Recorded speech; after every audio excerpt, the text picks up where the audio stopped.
Hey everybody, and welcome to Chris's monthly morning breakfast thoughts. Today we're going to be talking about all kinds of stuff, and you might have noticed that it's not actually Monday that we're posting this.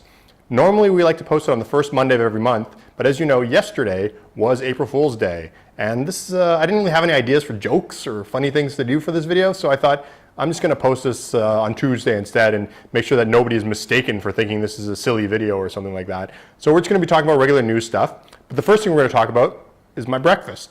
So for breakfast today, I thought I would have some pineapple. And I'm sure many of you have seen on the internet the pineapple hack that's going around, and there seems to be sort of a polarizing group of people saying it does work, it doesn't work, and so I decided I would just try it for myself. I should let you know that I'm actually in a tropical place, and so we have pineapples everywhere here, and they're a little bit smaller than the ones you normally find in North America. Also, I'm able to buy them so they're really ripe but not rotten. That's another thing people have complained about, said that this trick only works on like rotten pineapples, but you can get like really ripe ones here and they're not rotten. So let's see how that went. Okay, so here we are with the pineapple. This is a sort of a smaller pineapple breed. It's common here in Cambodia, but sometimes in North America they're a bit bigger. I've also waited for it to be a little bit riper. So when I originally got it, it was a little green on the top, but I've been letting it sit for a bit because I understand that doing this is the riper the better. So the first thing I've learned looking on the internet is you're supposed to cut the top off, but you're supposed to cut it in the way that separates. These are actually, I've learned that each little separation of a pineapple is actually the fruit. So each one of these little sort of jaggedy things is actually a different piece of fruit. So that's part of the trick is you're actually able to separate the fruit. So you have to cut it, not just sort of slice it along the top, but use a smaller knife and slice it between these little fruity things. So it's strange, they actually cut quite easily in between. I should mention, I'm not generally good at cutting pineapples. I generally tend to go for the, more is more method, where I just sort of slice the crap out of pineapples when I do them, and probably end up wasting a lot more than I should. I look enviously at people who can cut pineapples well and think that maybe someday that'll be me. But I don't really practice that much. And when I do, I seem to give up easily. So I should have probably kept track of how far along I've been cutting this pineapple, because I'll probably end up cutting around a couple times because I'm not that bright. I gotta say, this pineapple kind of feels like it's falling apart a little bit. I'll speed up through some of this stuff okay, I've definitely cut through. So the first thing I'm gonna do is break the top off. There we go. So I'm actually gonna save this top. I'm going to use it. I'm going to plant a pineapple for myself. But so far so yeah, according to the memes that I've seen, the videos I've seen online, once you've cut the top off in this sort of weird pattern, you should be able to just simply pop these little fruit nuggets off. So you can see it's kind of like the little sort of individual bits right off with your thumb, and it should just, well, they do. They just.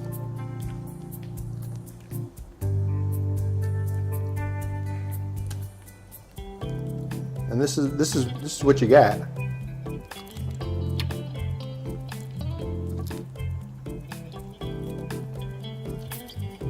It's kind of neat.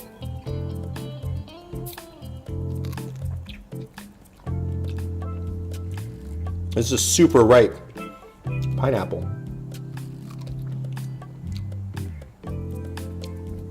Now I don't know if this is, ow. Now part of the problem is these are kind of sharp, these little bits right here.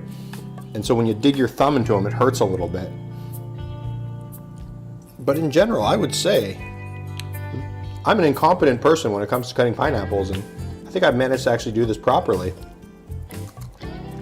I wouldn't say that this is easier to eat, because you're going to sit here sort of pulling little bits off, but it's an interesting way to eat it. So, well, let's go back to me in the studio.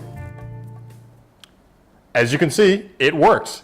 Yep, the pineapple hack works under very, very specific conditions, or at least that's what I've heard. This is the first time I tried it. It worked for me, but I did a lot of reading on the internet to sort of find out how to do it and tricks and stuff on how to do that, and I sort of tried to follow them all perfectly. Got a really ripe pineapple. I got this Asian kind that apparently works a little bit better than the giant sort of North American one, so that's probably how it managed to work. So, you know, try it yourself if you want. The one thing I'll tell you is I ended up hacking it apart anyway because I found that the pineapple was actually, it took a long time. I kept poking my thumb on the little spines on the pineapple, so it just ended up really becoming not that worth it by the time all was said and done. I just used a knife, cut it apart, and just ate it normally. So, well, why don't we talk about some candy news now? So we'll start the news today talking about something I mentioned before. Yesterday was April Fool's, and that means that candy companies were going crazy with April Fool's jokes, you know, things that were like, you know, fake candies that we never would possibly see, or new ideas that were coming out that always seemed to happen on April 1st.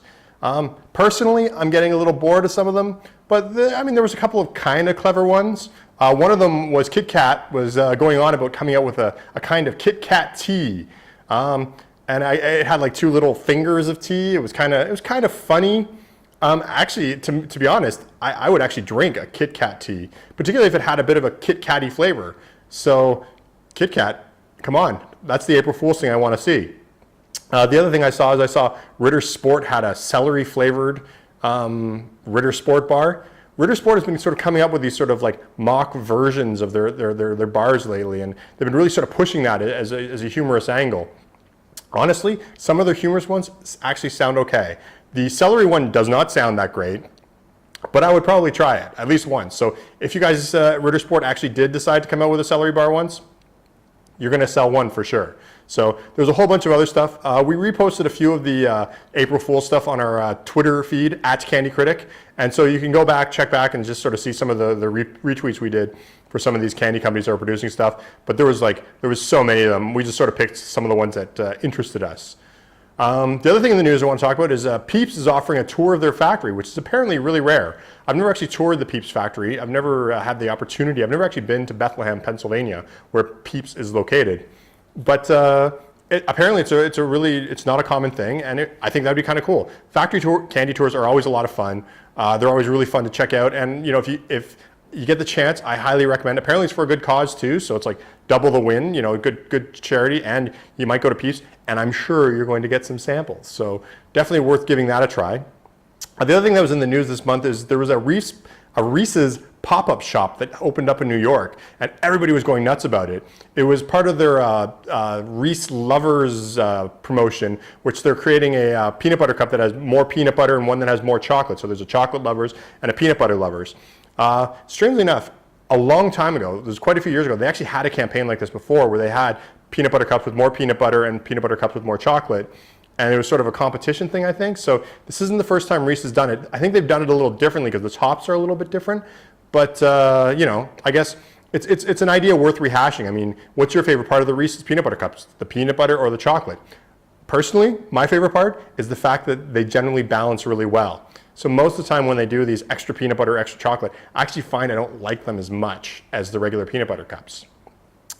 Finally, we're going to start talking about Easter because Easter's coming up, right? I mean, seriously, we gotta seriously talk about that. The big news I heard about this month that sort of weirded me out is apparently Cadbury has promoted a bulldog to be its mascot, to be its bunny this year. So they put bunny ears on this mascot. I guess it was some kind of contest they had. I wasn't actually aware of the contest until I actually saw the results.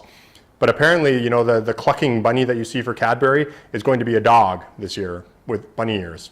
Not sure I completely understand it, but you know, dogs are okay. And as long as I get my Easter stuff, who am I to argue?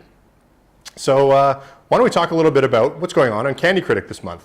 So I'm going to talk to you a little bit about what's going on Candy Critic. And this is something that I just recently I've been thinking about it a lot lately. I'm going to try and have the new version of Candy Critic up this summer. My first sort of perfect day, like the best day I could get it done, is for Canada Day. That's July 1st. I'm hoping that'll happen. That's a lofty goal. That's a lot of stuff that I've got to do before then. But if that doesn't work out, I'm thinking either August or September is sort of my backup. But I don't think it's going to be later than September. And I'm hoping like by next Halloween, early fall, you're going to be seeing the new Candy Critic. So keep an eye out for that. If you've been, if you're following us on Patreon, you can actually, we've been posting previews of the site for our patrons, and you can actually go to the site anytime and regularly see sort of what we're up to, where it looks like, and how it's working. I mean, there's some broken links, obviously, and things like that, but Patreon is the best way to sort of keep up with the new site. It also helps support us while we're building the site, which would be really, really helpful. So I implore all of you, if you can, follow us on Patreon. If you can donate as little as $1, it helps us a lot, and it'll help get Candy Critic going and help me meet my early dates for sure, so I can focus on those. But yeah, that's the goal. Is I want to have. I'm really, rather than just this year, I'm looking at having it done this summer. So keep an eye out for that. Once the new site turns over, there might be a few little problems here and there, but we're hoping that it works so much better. The new site has so many different ways you can check out reviews. You can check out by score. The geographics are a little better. My alphabetical ordering in the current site is a little off, so it's a lot more organized. And you can check out by brands, by some popular candies, like varieties. The site is so much better. So I'm hoping, like I said, hoping July 1st is sort of like that would be an amazing date. Not guaranteed, but that would be amazing. But other than that, we're just hoping to get it done this summer. And so that way you guys can check out the site as soon as possible, and we can get rolling with it. And the one thing I'll tell you is until we do that, we might have a little less content on the site while we're working on that. So we really want to get that done, and that just means that there might be a fewer things. When it's finished, however, we have a whole bunch of ideas that we want to do, and we're going to sort of put out there. I'm going to be writing a lot more articles, and I'm hoping to maybe even do a couple more videos, sort of a little more often. So that's the goal. Send us some good vibes. That would be awesome. And again, if you follow us on Patreon, that just helps so much. So why don't we talk about our social media? As always, on Candy Critic, you can follow us on Twitter @CandyCritic, or you can go to candycritic.org and find links to all of our other social media, including Facebook and Instagram. We're posting a lot on Instagram right now, so we're kind of we're switching a little bit of focus over to there. It seems to be, it's a really fun place, and we're posting all kinds of weird pictures of things we find, and I think I'm going to post even more, because I just love posting weird pictures. And we have an idea for a possible video thing in the future for Instagram, and maybe we'll post it on YouTube as well, but that'll probably happen after the update. You can also check us out on Patreon. Patreon.com/CandyCritic, and there you can help us out. As I said before, it helps us out a lot, particularly with this update going on. We're busy trying to do that, and you get a preview of the site, and you get a whole bunch of extra content, including a Friday video, which we are going to continue to do for all you patrons out there, and it's an exclusive video every single Friday talking about what we've been up to and what we're working on. So thanks to all of us, all you guys who are just following us on social media, all of our patrons, and everybody out there. And have a good month, and we'll see you next time. Bye.